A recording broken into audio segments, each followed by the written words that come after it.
The whisper in the void. The silence of deep space had been humanity's shroud for 3 centuries, but on this frozen night between the stars, that silence finally broke.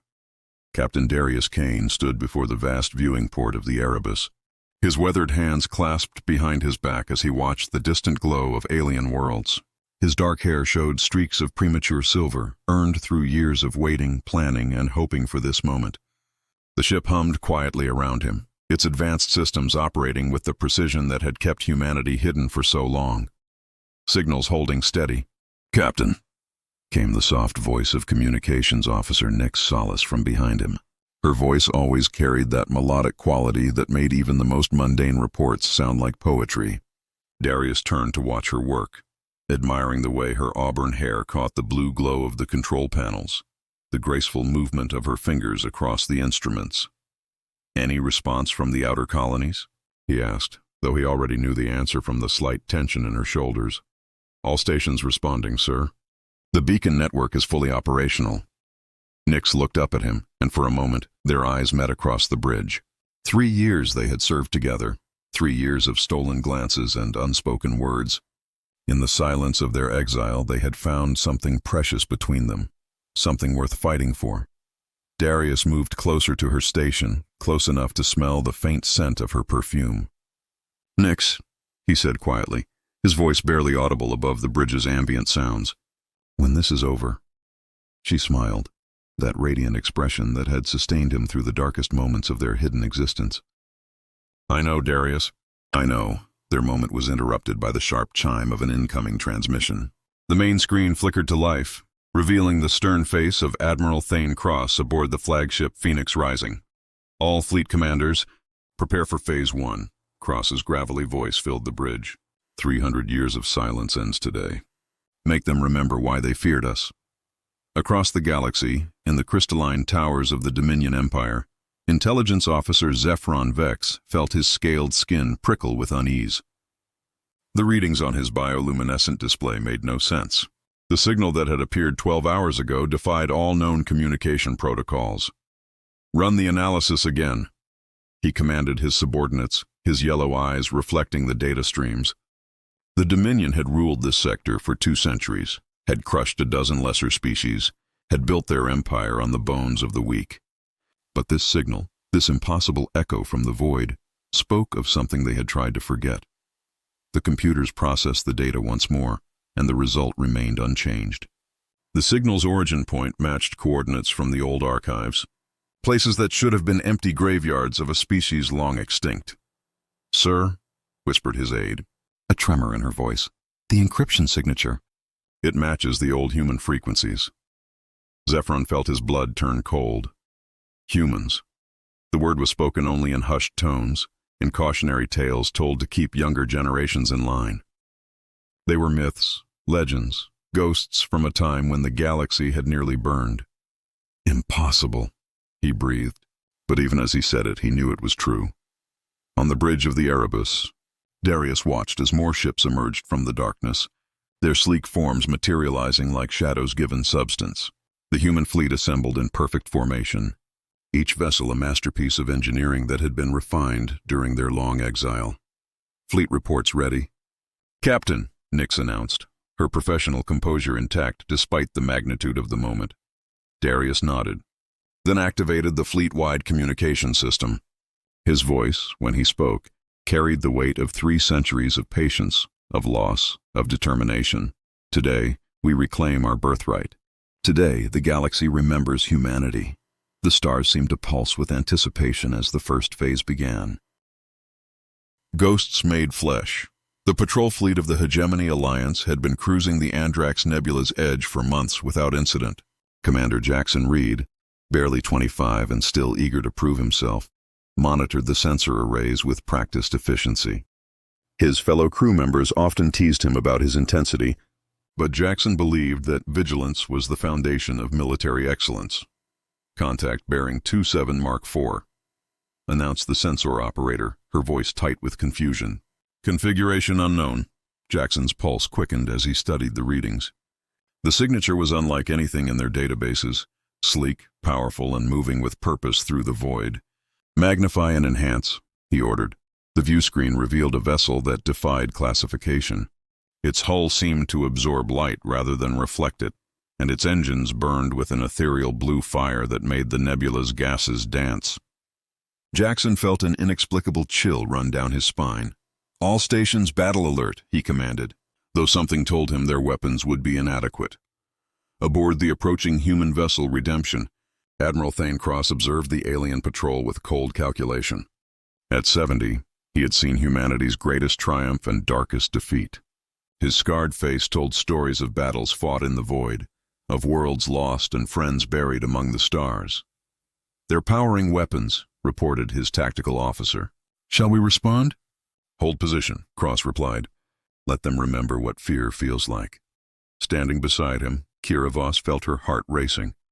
The diplomat had spent 5 years in hegemony prisons, had endured interrogations and humiliations that would have broken lesser souls. Her emerald eyes, once soft with idealism, now held the hardness of someone who had stared into the abyss and survived. "Admiral, I'm detecting a familiar energy signature from their lead ship," she said, her voice steady despite the memories flooding back. "It's Emperor Krex's personal destroyer." Cross nodded grimly. "The Butcher of Kepler Station. How fitting that he should be our first reminder to the galaxy." In the Imperial command chamber aboard the destroyer Dominance, Emperor Valion Krex studied the mysterious vessel with growing unease. His reptilian features, marked by ceremonial scars of conquest, twisted into a snarl of confusion. For 30 years he had ruled through fear and superior firepower. No enemy had ever made him doubt his supremacy.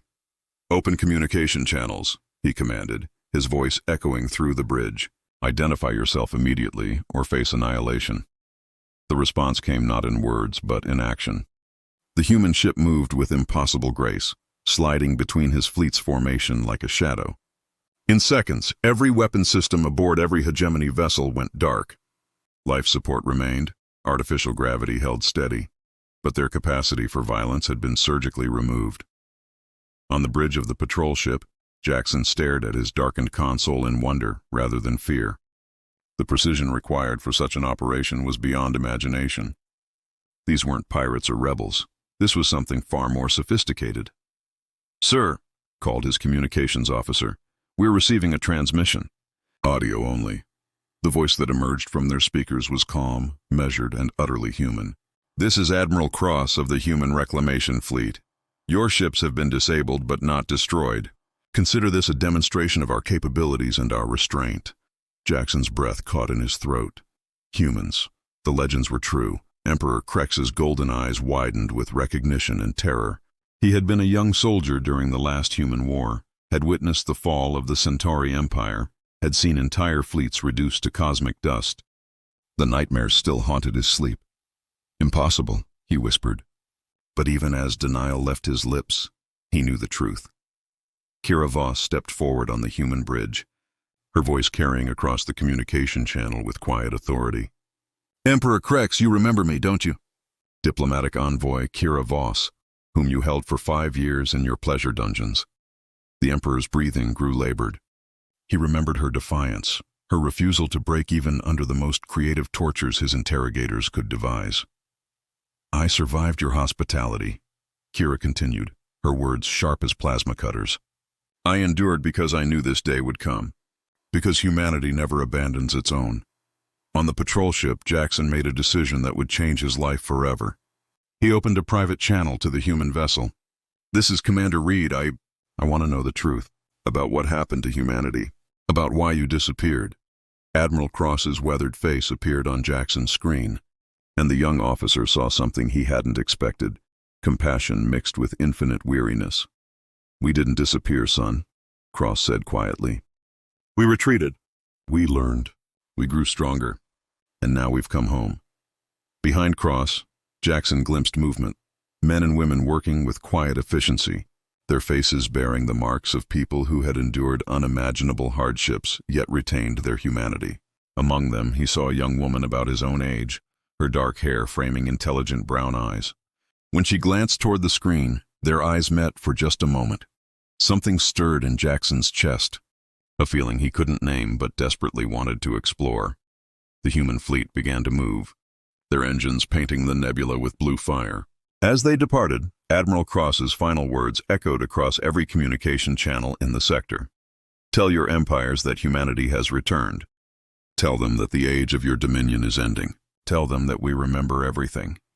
In the silence that followed, Jackson Reed found himself counting the days until he might see those brown eyes again. The Fire Between Stars Doctor. Orion Vale had spent 15 years perfecting the art of molecular reconstruction, turning barren worlds into gardens of impossible beauty. His laboratory aboard the colony ship Genesis hummed with the controlled chaos of creation, bioprinters weaving new ecosystems from quantum blueprints while atmospheric processors sang their mechanical lullabies. But today, his hands trembled as he worked. Not from fear of the alien fleets gathering at the system's edge, but from the knowledge that Luna Ashworth was somewhere on the surface below.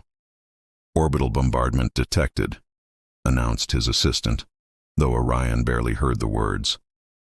His mind was 15 years in the past, remembering soft lips and whispered promises, remembering the day the hegemony raiders had torn Luna from his arms. The laboratory's blast shields engaged automatically as energy beams lanced down from space, but Orion's new defensive systems absorbed the attacks like morning dew absorbing sunlight. 3 centuries of hidden development had yielded miracles that made alien weapons seem like primitive clubs. On the planet's surface, Luna Ashworth stood atop the command tower of New Eden Colony, her silver hair whipping in the artificial breeze generated by the atmosphere processors. At 42, she carried herself with the authority of someone who had built civilization from scratch, who had led 10,000 colonists through the hell of terraforming a dead world. Her green eyes tracked the energy beams as they struck the orbital shields, each impact sending ripples of light across the sky like aurora made solid. The colonists had worked for decades to prepare for this moment, to make their world ready for humanity's return. Administrator Ashworth called her deputy, a young man whose voice carried undertones of panic.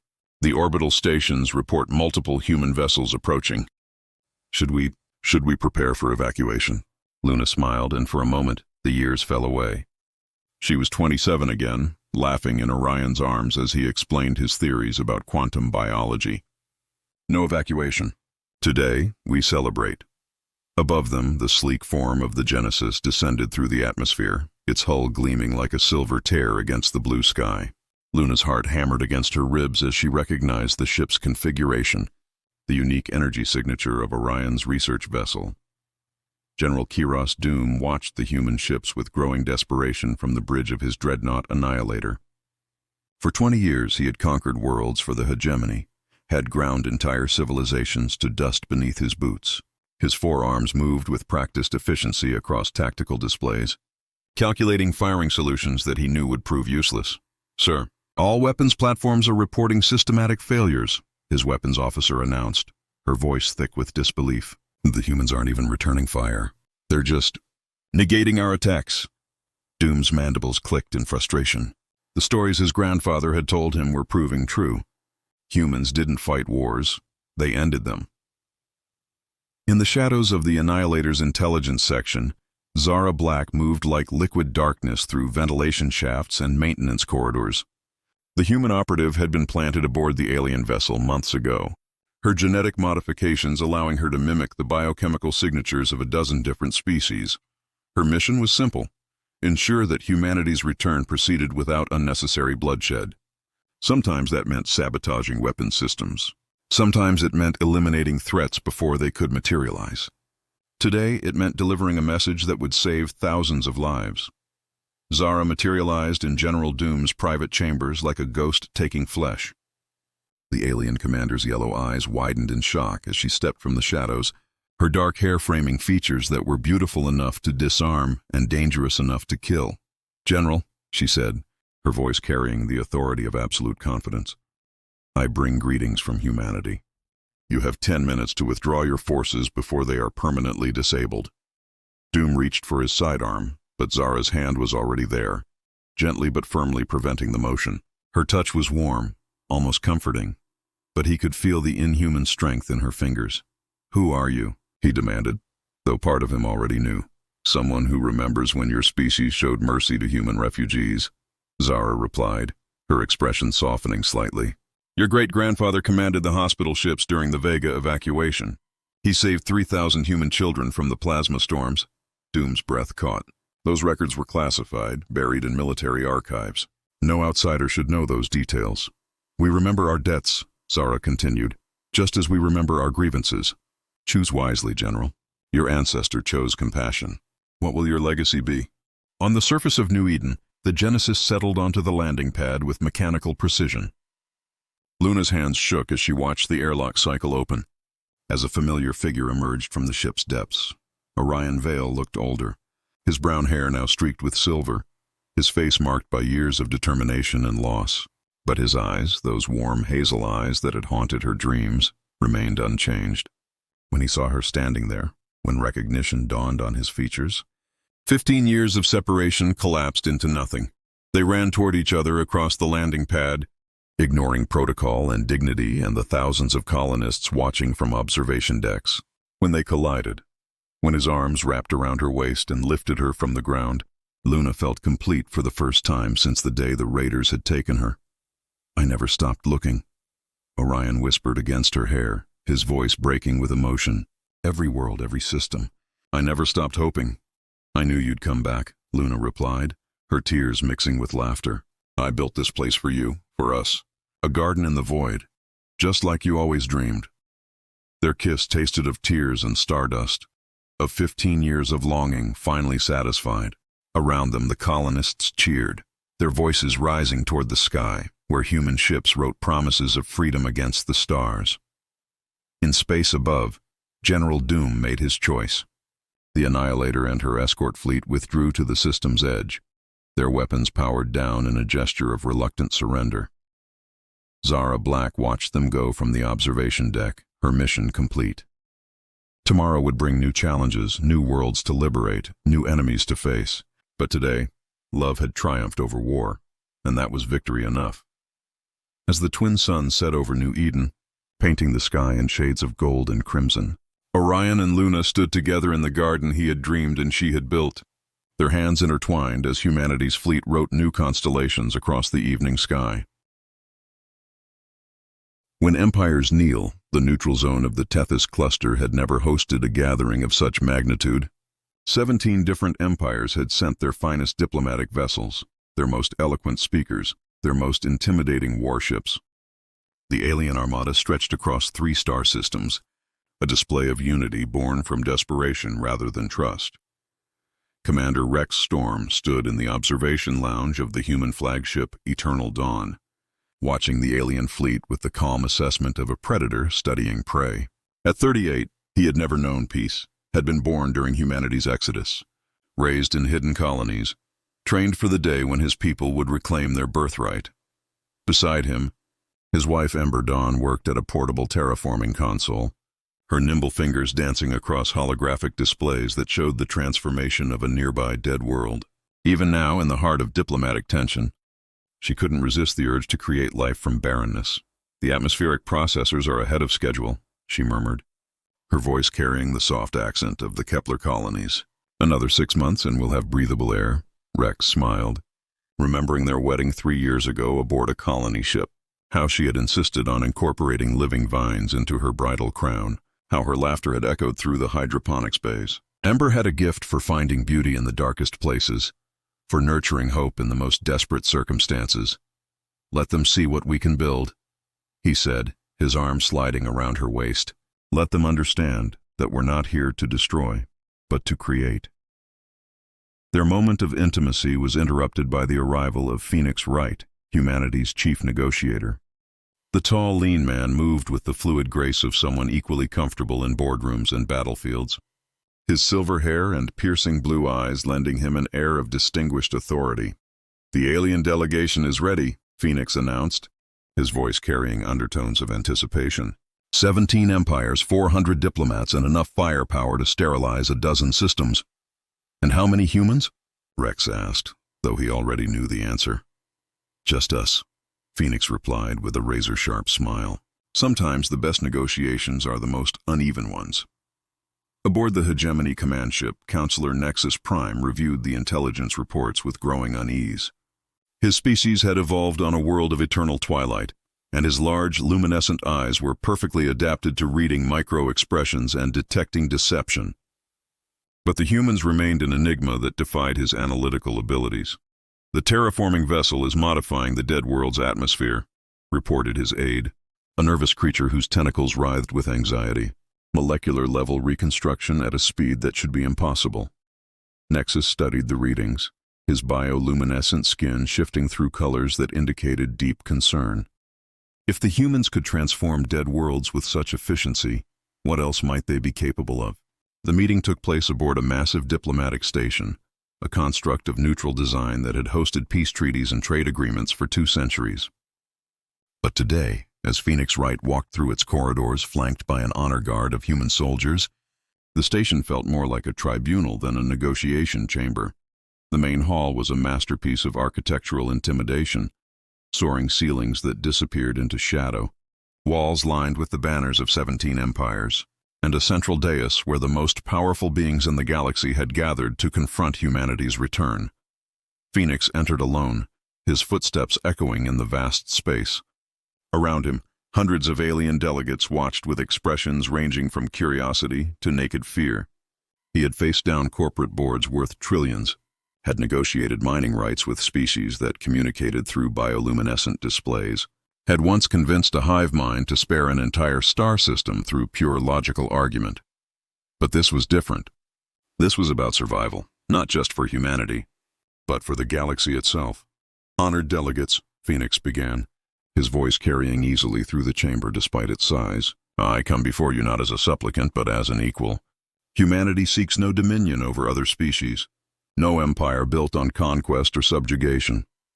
Murmurs rippled through the assembled crowds, whispers in a dozen different languages expressing doubt and disbelief. Emperor Valian Krex rose from his throne-like chair, his reptilian features twisted with disdain. "Your words speak of peace, but your fleets speak of war. You appear from nowhere with weapons beyond our comprehension, disable our ships without effort, and now claim benevolent intentions?" Phoenix smiled, and something in that expression made several delegates step backward involuntarily. "Your Majesty raises an excellent point. Actions do speak louder than words. Perhaps a demonstration would be appropriate." The human negotiator touched a small device on his wrist, and the station's main viewer activated. It showed the dead world in the nearby system, its surface scarred and lifeless. But as they watched, clouds began to form in the barren atmosphere. Oceans filled ancient basins. Vegetation spread across continents with impossible speed. "Witness the power of creation," Phoenix said quietly. "In 6 hours we have brought life to a world that has been dead for millennia. This is what humanity offers, not destruction, but renewal. Not conquest, but cooperation." The chamber fell silent as delegates struggled to comprehend what they were seeing. The transformation of an entire world in hours rather than centuries challenged everything they understood about planetary engineering. Counselor Nexus Prime found his voice first. "Impossible.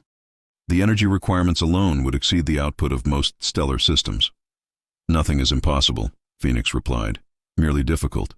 We have had 3 centuries to perfect our understanding of quantum mechanics, molecular biology, and temporal dynamics.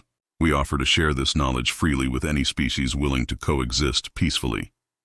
Rex Storm's voice came through the communication channel, calm and measured.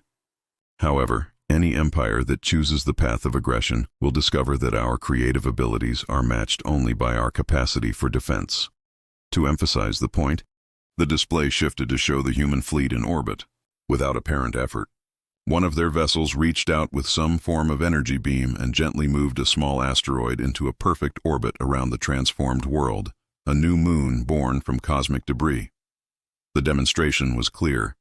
If they could reshape matter with such precision, no military force in the galaxy could stand against them. In her private chambers aboard the diplomatic station, Ember Dawn worked on her own contribution to the negotiations. Her hydroponics lab had produced a garden of impossible beauty, flowers from a dozen different worlds blooming together in harmony, their roots intertwined in ways that should have been genetically incompatible. When the formal negotiations concluded, when treaties were signed and new accords established, the delegates would walk through her garden. They would see living proof that different species could not only coexist but thrive together, creating something more beautiful than any could achieve alone. As Phoenix Wright delivered humanity's final statement to the assembled empires, his words carried the weight of destiny itself. The age of dominion through fear is ending. In its place, we offer an age of growth through cooperation. Choose wisely, for history will remember your decision. Outside the station, Rex and Ember Storm stood together at an observation port, watching their terraforming vessels complete their miraculous work. The transformed world now shone like a jewel against the void, its new moon casting silver light across fresh seas. "Do you think they'll accept?" Ember asked, her hand finding his. Rex pulled her closer, breathing in the scent of her hair. Somehow she always smelled like fresh rain and growing things. "Some will, others won't. But we've given them the choice, and that's what matters. The galaxy would never be the same. But for the first time in centuries, it might actually be better." The new dawn-rising President Nova Sterling stood before the assembled leaders of 100 worlds, her voice carrying across the vast amphitheater of the Galactic Assembly. 6 months had passed since humanity's return. 6 months of careful diplomacy, strategic demonstrations, and the delicate art of reshaping a galaxy's balance of power without destroying it entirely. At 45, Nova possessed the rare combination of visionary leadership and practical wisdom that made her the perfect choice to guide humanity through this crucial transition. Her silver-streaked auburn hair caught the light from the chamber's central star well, and her green eyes held the steady confidence of someone who had rebuilt civilization from ashes. Beside her on the grand dais, her husband Marcus Stone reviewed the architectural plans for New Terra Prime, humanity's first major diplomatic world. As the chief architect of humanity's renaissance, Marcus had designed the cities that would house refugee populations, the research facilities that would advance galactic technology, and the cultural centers that would remind the galaxy that humanity's greatest strength had always been its diversity. The Refugee Integration Protocol has been approved by 43 systems, Nova announced, her words translated simultaneously into dozens of languages. Within the year, we anticipate providing new homes for over 10 million displaced beings from various conflicts across the galaxy. In the audience, Ambassador Quantum Zero, formerly Supreme Admiral of the Hegemony's Third Fleet, nodded approvingly. The tall, crystalline being had been among the first alien leaders to recognize humanity's true intentions, abandoning his empire's aggressive stance to become an advocate for interspecies cooperation. His transformation from conqueror to diplomat had shocked the galaxy almost as much as humanity's return itself. The medical research initiatives have yielded promising results, Nova continued, her presentation highlighting holographic displays of breakthrough treatments. Our scientists, working in partnership with hegemony biochemists and Dominion quantum theorists, have developed cures for 17 previously terminal conditions. Near the back of the chamber, Edenhope sat with the junior diplomatic corps, her young face bright with the enthusiasm of someone witnessing history. At 22, she represented humanity's future, the first generation born after the return, raised to see aliens not as enemies or subjects, but as potential partners in building something greater than any single species could achieve alone. Beside her, Cadet Zenith Prime, a young hegemony officer whose species had been among humanity's fiercest enemies, took careful notes on the proceedings. Over the past months, Eden and Zenith had grown close, their friendship blossoming into something deeper despite the protests of traditionalists on both sides. "The beauty of what President Sterling describes," Zenith whispered to Eden, his translator converting his harmonic speech into words, "is that it doesn't require anyone to abandon their heritage. Only their hatred." Eden smiled, her hand briefly touching his crystalline fingers. Their relationship was scandalous to some, revolutionary to others, but to them, it simply felt right. "My grandmother used to say that love is the only force in the universe that grows stronger when divided." On the main dais, Marcus Stone stepped forward to address the assembly. His architectural genius was matched by an eloquence that had convinced entire species to abandon their fortress worlds and join humanity's expanding network of cooperative colonies. "We propose the construction of Unity Station," he announced, activating a holographic display that showed a massive space habitat, a joint venture between 12 different species, designed to house research facilities, cultural exchanges, and diplomatic missions. "It will be a place where the galaxy's children can grow up together, learning from each other instead of fearing each other." The design was breathtaking, a fusion of architectural styles that incorporated the crystalline spires favored by the hegemony, the bioorganic curves of the Dominion, and the clean geometric lines that characterized human construction. It would be a city in space, a testament to what cooperation could achieve. President Sterling resumed her address, her voice carrying a note of steel beneath its diplomatic warmth. However, we must also address the reality that not all empires have chosen the path of cooperation. The Void Lords continue their aggressive expansion, enslaving entire systems and consuming their resources. A hush fell over the assembly. The Void Lords were ancient, powerful, and utterly without mercy. They viewed all other life forms as resources to be harvested, and their technology was nearly as advanced as humanity's. To those who would threaten the peace we are building, Nova continued, understand this. Humanity's commitment to cooperation does not indicate weakness. We have learned to create wonders, yes, but we have also learned to protect what we love. As if summoned by her words, the chamber's displays showed the human defense fleet in action. The Void Lords had attempted to invade the Kepler sector 3 days ago, confident that their planet-killer weapons would prove unstoppable. They had been wrong. The recorded battle was almost artistic in its one-sided nature. Human vessels moved through space like dancers, their weapons precisely targeting the Void Lord ship's critical systems, while avoiding any permanent damage to the beings inside. Within minutes, an entire invasion fleet had been converted to a collection of powerless hulks, their crews unharmed, but their capacity for violence completely neutralized. The Void Lords have been relocated to a suitable system where they may contemplate the wisdom of choosing a different path, Nova announced with just a hint of dry humor. In the audience, former enemies who had once trembled at the mention of the Void Lords now understood that humanity's protection extended to all who sought peace. The psychological impact was immense. If the humans could defeat the galaxy's most feared predators without killing them, then perhaps true peace was possible.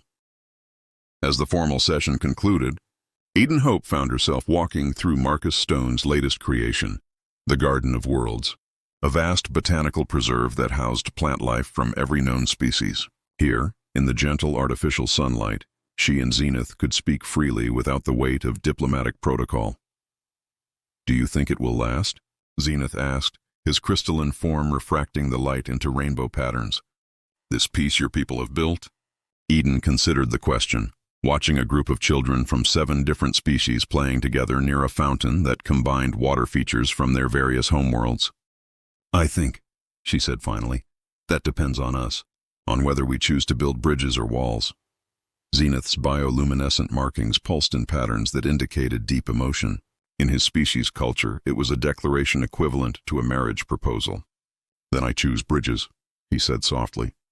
Eden's answer came not in words but in actions, as she leaned forward to kiss him despite the differences in their biology, despite the years of warfare between their peoples, despite every reason they had been given to remain apart.